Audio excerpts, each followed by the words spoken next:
우리가 생각할 때는 남극이 막 눈도 많이 오고 그럴 걸로 알고 있지만 굉장히 사막 같은 곳입니다. 그러니까 이런 적설량이 1년에 뭐 굉장히 뭐 1cm도 안 되는 그런 굉장히 사막과 같은 건조한 지역이기 때문에 사람이 들어갈 수 있는 기간은 여름, 남극의 여름밖에 없는데 그 기간에는 실질적으로 사람이 생각하는 것처럼 눈이 막 허벅지까지 푹푹 빠지고 그렇진 않아요. 그래서 한 발목까지 빠지는 정도? 그 정도고 가면은 아무것도 없는 허허벌판에 그냥 눈만 있어요.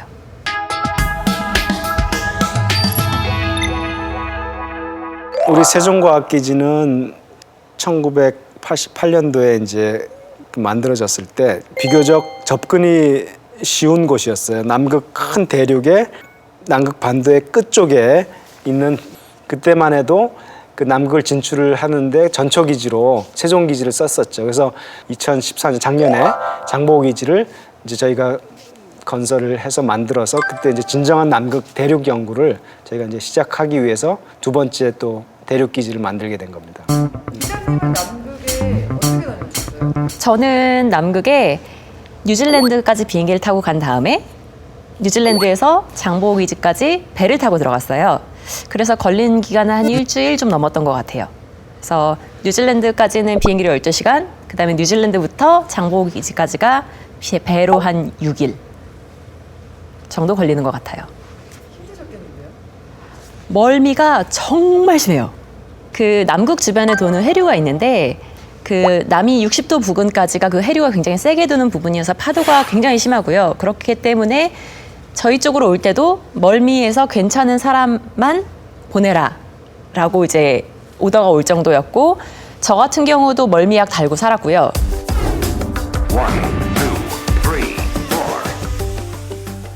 공식적으로는 러시아의 보스토크 기지가 가장 추운 걸로 기록이 됐어요. 하지만 작년, 재작년쯤에 비공식적인 기록인데 이거는 이제 중국에서 새로 지은 쿨룬 기지에서 가장 낮은 온도가 측정이 돼서 비공식적으로는 쿨룬 기지가 가장 추운 곳에 있는 기지가 되고요.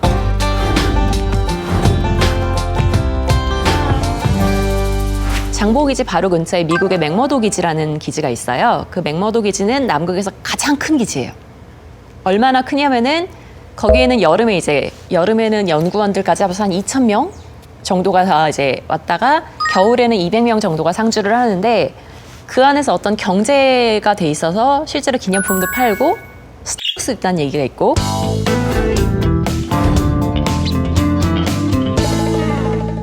기지는 좀 많으면 많을수록 일종의 남극의 영향력을 발휘할 수 있는 정도가 커지거든요. 그게 남극은 기본적으로는 지금 아무도 주인이 없는 무연고지 대륙인 상태인데 미국 대륙만한 대륙이 그 땅덩이가 주인이 없는 상태로 놓여져 있는 거예요. 근데 이런 상황에서 어떤 그 남극이란 거대한 대륙에 영향력을 발휘하기 위해서는 그만큼 내가 여기 잘 안다. 내가 더 잘 아니까 이건 내가 관리를 해야 된다라고 말할 수 있을 만큼의 어떤 데이터가 축적이 돼야 되는데 그러기 위해서는 기지가 많으면 많을수록 이제 그만큼 데이터를 많이 모을 수가 있죠. 우주의 우주의 기원이라든지 우주에서 떨어진 어떤 그 생명체를 이해하기 위해서는 또 얼음의 빙조라는 곳에 또 구멍을 뚫어서 과거의 생명을 이해한다. 그러니까 마치 그 드릴처럼 생긴 기계가 있어요. 그걸로 깊이 파고 들어간 다음에 뽑아내면은 굉장히 긴 봉처럼 얼음이 나오는데요. 이 얼음은 눈이 점점 쌓이면은 아래에서부터 차근차근 올라가잖아요. 밑에서부터 점점 오래된 그 공기들이 그 눈 속에 파묻혀가지고 같이 들어 있습니다. 그래서 그 안에 있는 공기를 뽑아내가지고 성분을 분석해 보면은 당시에 이산화탄소 농도를 알 수 있는데요. 오래전 수백만 년 전에 들어있던 그 기포들을 가지고선 이산화탄소 농도를 구해 보면은 당시 이산화탄소 농도가 높거나 낮았다는 사실을 알 수 있고 이걸 바탕으로 우리가 그 당시의 기후를 복원할 수가 있습니다. 진짜 하드 같은 게 나오는 거예요? 예, 일단 이렇게 얼음 막대 이렇게 야광봉처럼 나와요. 이렇게 야광봉처럼 뭐라고 하지 그 얼음 막대기가 나와요. 그게 하드처럼.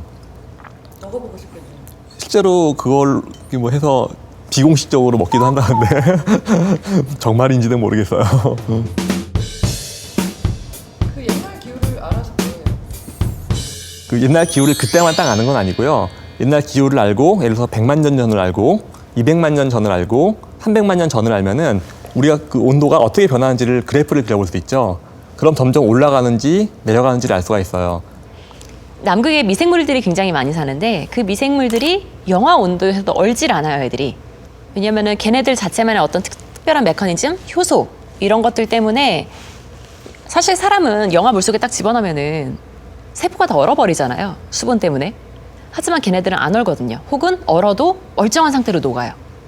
그런 거를 이제 사람들이 또 이용할 방법을 찾고 있고, 제가 예전에 만났던 한 분은 그걸 이용해서 세제 만드는 기술을 이제 연구하고 계셨는데, 왜 지금 우리 빨래하면은 따뜻한 물에 해야지 잘 된다고 하는, 따뜻한 물에 해야 비누도 좀 잘 녹고 이런 게 있는데, 얼음물 같은 물에서도 잘 녹는 비누를 만들 수 있는 거죠.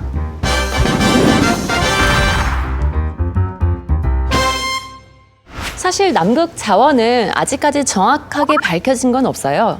그냥 단순히 추측 내지는 굉장히 간략한 자료 가지고 이제 이럴 것이다라고 예상을 하고 있는데, 일단 땅덩어리가 워낙에 넓으니까 거기에 뭐가 있을지는 아무도 모르는 거예요.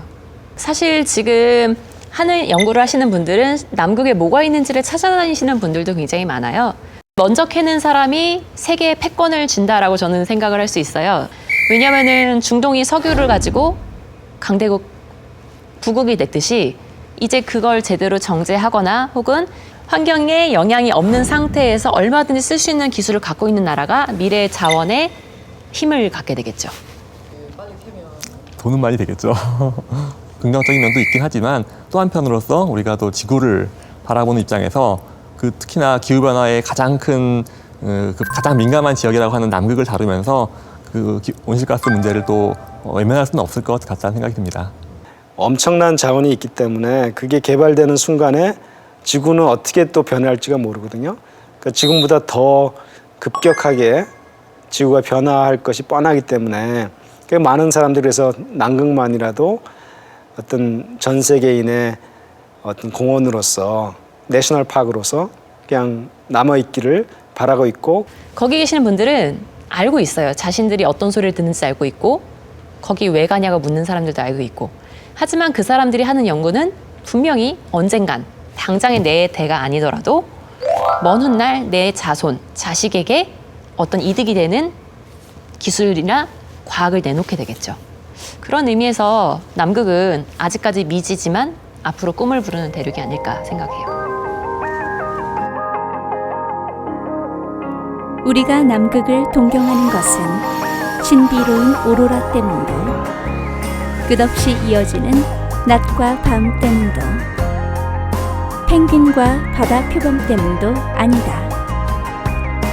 우리의 남극은 지구의 마지막으로 존재하는 과학만을 위한 대륙이기 때문이다.